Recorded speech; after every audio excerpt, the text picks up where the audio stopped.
यह कहानी अब तक की सबसे खास कहानी होने वाली है, क्योंकि आप इस कहानी में दुख का मतलब समझ जाएंगे।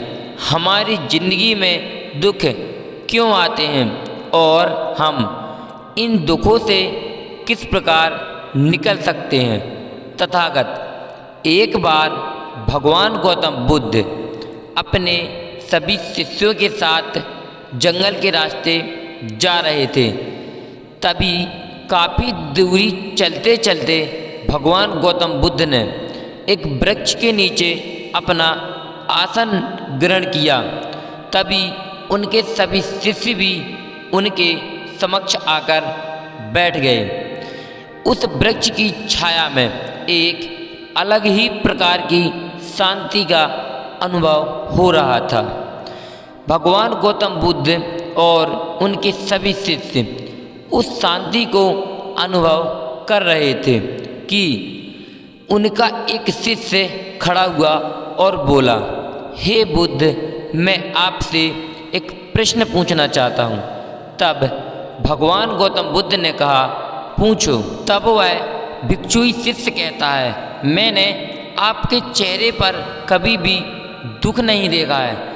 आपके चेहरे पर एक अलग ही प्रकार की चमक होती है जो हमें अंदर तक आनंदित करती है।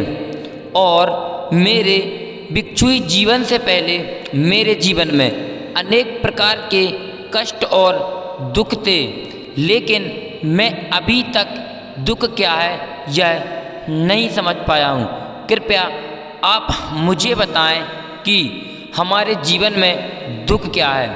तब भगवान गौतम बुद्ध कहते हैं कि हमारे जीवन में दुख एक सोच के अलावा कुछ नहीं है। तभी सभी शिष्य इस बात को सुनने के बाद आश्चर्य में पड़ जाते हैं और भगवान गौतम बुद्ध से कहते हैं, सोच हमारे जीवन में आती है और चली जाती है, लेकिन यदि हमारे जीवन में एक बार दुख आ जाए तो बहुत ही मुश्किल और कठिनाइयों के साथ जाते हैं। तभी भगवान गौतम बुद्ध कहते हैं, मैं तुम्हें आज एक ऐसी कहानी सुनाऊंगा जिसको सुनने के बाद तुम पूर्ण रूप से संतुष्ट हो जाओगे।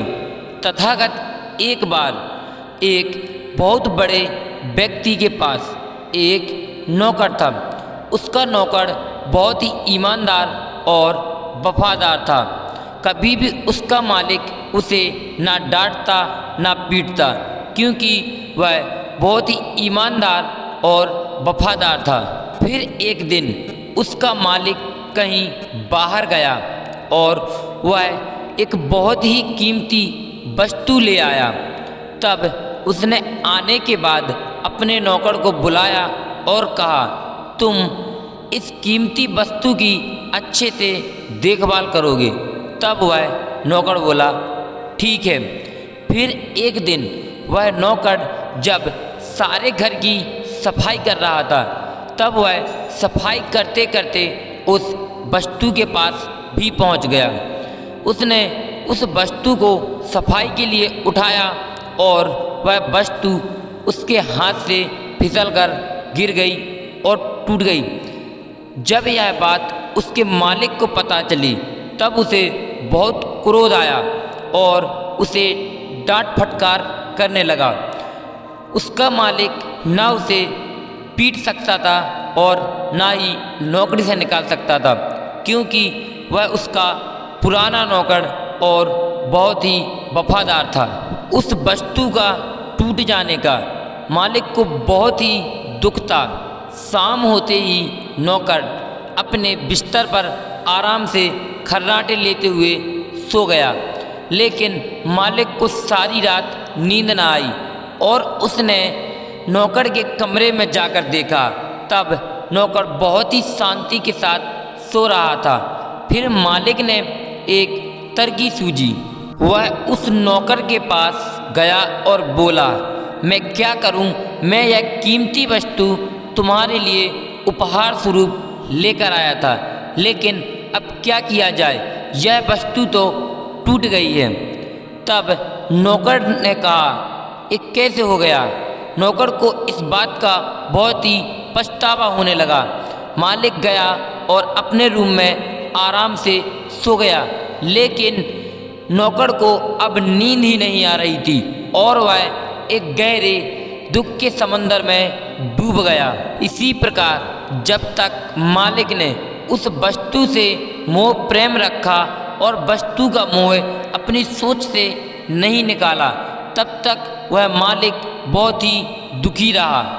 और जब नौकर ने अपनी सोच में उस वस्तु के मोह प्रेम को लिया, तब वह एक गहरे दुखों के समंदर में डूब गया। इसी प्रकार हमारी जिंदगी में सोच ही हमारे दुखों का कारण होती है। इसी प्रकार हमको भी किसी भी वस्तु को खोने के बाद उसका मोह और प्रेम अपनी सोच से निकाल देना चाहिए, तभी हम अपने जीवन में दुखों से निकल सकते हैं।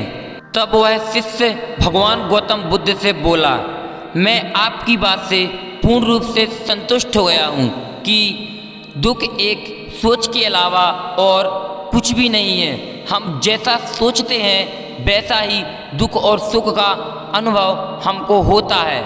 और वह शिष्य भगवान गौतम बुद्ध की बात से पूर्ण रूप से सहमत हो गया। यदि आप भी हमारे इस वीडियो से सहमत हैं तो वीडियो को लाइक करें, चैनल को सब्सक्राइब करें और बेल आइकन प्रेस करना बिल्कुल ना भूलें, जिससे हमारे हर वीडियो सबसे पहले आप तक पहुंच सकें।